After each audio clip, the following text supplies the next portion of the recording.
కాకినాడ జిల్లా శంఖవరం మండలం శంఖవరంలో MRO, MPDO office ఎదురుగా జిల్లా జేఏసీ నాయకుల గుణపర్తి కొండలరావు ఆధ్వర్యంలో వికలాంగుల సమస్యలపై ధర్నా కార్యక్రమం ఏర్పాటు చేశారు. తక్షణమే మా 10 డిమాండ్లను నెరవేర్చాలని కోరారు. 1. దివ్యాంగులు పెన్షన్ 3000 నుంచి 6000 పెంచాలి. 2. జాతీయ ఉపాధి హామీ పథకం దివ్యాంగులకు 100 రోజుల నుంచి 150 రోజులు కల్పించాలి. 3. శారీరక వికలాంగులకు బ్యాక్లాగ్ పోస్టులు పెట్టి బ్లాక్లాగ్ పోస్టులు వెంటనే మంజూరు చేయాలి. 4. దివ్యాంగులకు పెండ్లి కానుక 1,50,000 మంజూరు చేయాలి. 5. దివ్యాంగులకు 5 లక్షలు రుణాలు మంజూరు చేయాలి. 5. దివ్యాంగులకు ఆర్టీసీ బస్సులో ఉచితంగా ప్రయాణం కల్పించాలి. 6. 2016 చట్టం సెక్షన్ అమలు పరచాలి. 7. జిల్లాలో ఏర్పాటు చేసిన సుప్రీంకోర్టు ఆదేశాల మేరకు దివ్యాంగులకు సలహా కమిటీ చేయాలి. 8. దివ్యాంగులకు అంత్యోదయ కార్డ్ అనగా 35 కేజీలు మంజూరు చేయాలి. 9. దివ్యాంగులకు హక్కుల చట్టం 2016లో ఉండే అన్ని జీవోలు మంజూరు చేయాలి. 10. దివ్యాంగులకు సంక్షేమ శాఖ వికలాంగుల సహకార సంస్థకు బడ్జెట్ కేటాయించేలాగా మేనిఫెస్టో పెట్టాలి అని అన్నారు. అనంతరం ఎంఆర్ఓ, ఎంపీడీఓకు డిమాండ్స్ కూడిన లెటర్ అందజేశారు. ఈ కార్యక్రమంలో దివ్యాంగులకు పరిరక్షణ సేవా సమితి నాయకులు ఉలవశెట్టి శ్రీనివాసరావు, కుక్కల లావరాజు, చిట్టిమూరి సుబ్బారావు, మాదేపల్లి ఈశ్వరరావు, జి. లావరాజు, పులి సత్యవతి, ఏ. రాంబాబు, పుష్పలక్ష్మి, ఎస్. ప్రసాద్, దివ్యాంగ నాయకులు పాల్గొన్నారు.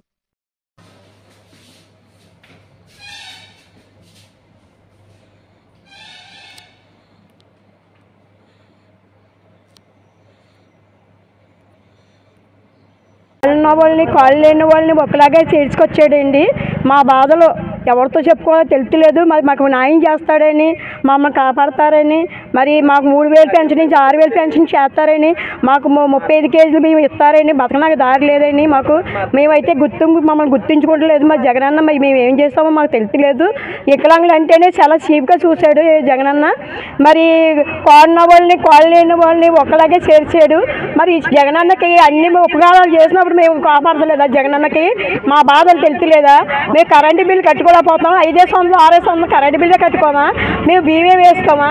మేము తిండే తినమా? మేము కూరగాయలే కొనుక్కోమా? మర్చిపోయి చేసుకోమా? మా ఇంకా ముందు మా పెద్దవాళ్ళు చూడలేదు మమ్మల్ని జగన్ ఈ రాజకీయ వాళ్ళు మమ్మల్ని చూస్తారని మమ్మల్ని వద్దని 5 లక్షల మంది వరకు ఓటు బ్యాంక్ ఉంది. మరి అలాంటిది మా ఓటు ప్రభుత్వానికి అవసరం ఉన్నదా లేదా అని మేము క్వశ్చించడం జరుగుతుంది. మరి అలాంటిదప్పుడు మా దివ్యాంగుల్ని ఏ ప్రభుత్వం అయితే మనం పట్టించుకొని రేపు జరగబోయే సార్వత్రిక ఎన్నికల్లో మేనిఫెస్టోలో మాకు కావాల్సిన డిమాండ్స్ ప్రకటిస్తుందో వాళ్ళకి మేము సపోర్ట్ చేస్తారని కూడా మా దివ్యాంగులందరూ కూడా ఒక భరోసా ఇవ్వడం కూడా జరుగుతుంది. మరి ఈ రోజున అధికారులు మేము ఒకటే చెప్తున్నాం, మేము ఎంత చాలని బ్రతుకులు బతుకుతున్నాం. మరి చదువుకొని నిరుద్యోగులు అయిపోయి ఉన్నాం. నిరుద్యోగుల ప్రతి కూడా ఈరోజు కొట్టులెట్టుకొని బ్రతకాలి. వ్యాపారాలు చేసుకోవడానికి ₹1,00,000 నుంచి 5 లక్షల వరకు సబ్సిడీ లోన్ కూడా ఇచ్చేది. మరి అది స్కీమ్ కూడా ఈ ప్రభుత్వం వచ్చి రద్దు చేయడం జరిగింది. మరి అలాంటి స్కీములన్నీ కూడా రద్దు చేశారు. కావున మేము పరిపాలించి కోరుకునేది ఏంటంటే ప్రభుత్వ వారానికి మా దివ్యాంగుల సమస్యలన్నీ పరిష్కరించి మా ముఖ్యమైన డిమాండ్స్ని 2016 చట్ట ప్రకారంలో 92A 92B ఈ 2 యాక్టుల ప్రకారంగా అవి అమలు పరిచినట్లయితే ఈ రోజున మేము దివ్యాంగులందరూ కూడా జడ్జాగా ఎవరి మీద ఆధారపడకుండా మేము బ్రతకడానికి కూడా అవకాశం ఉంటుందని కూడా సభాముఖంగా ఆ సమస్యలు పట్టించుకున్న నాదులు లేరు కనుక మరి ఈ రోజున ఎలక్షన్ రాబోతుంది. సార్వత్రిక ఎన్నికలు కూడా దగ్గర అవుతున్నాయి. మరి మా దివ్యాంగుల పరిస్థితి ఏంటనేది కూడా ఈరోజు మేము రోడ్డును పడడం జరుగుతుంది. మరి 3000 కూడా చాలని బ్రతుకులు బ్రతుకుతున్నాం. ఒక నెల కరెంటు బిల్లు కట్టుకోవాలంటే కష్టమైపోతుంది. ఒక వాటర్ ప్యాకెట్ కొనుక్కోవాలంటే కష్టమైపోతుంది. ఒక కిలో బియ్యం కొనుక్కోవాలంటే కష్టమైపోతుంది. కిలో కందిపప్పు కొనుక్కోవాలంటే కష్టమైపోతుంది. అన్ని నిత్యావసర సరుకులు కూడా పెంచడం జరగడం వల్ల 3000 కూడా మాకు సరిపోవట్లేదు. మరి ఈరోజు రాష్ట్రంలో అనేక ప్రభుత్వ అధికారులు కూడా ఎంతో జీతాలు తెచ్చుకున్నా కూడా మా జీతాలు సరిపోవట్లేదని ధర్నా చేయడం జరుగుతుంది. అలాగే ఎంతో కార్మికులు కూడా కష్టపడి జీతాలు తెచ్చుకున్నా కూడా వాళ్ళు కూడా సరిపోవట్లేదని రోడ్డు ఎక్కడం జరుగుతుంది.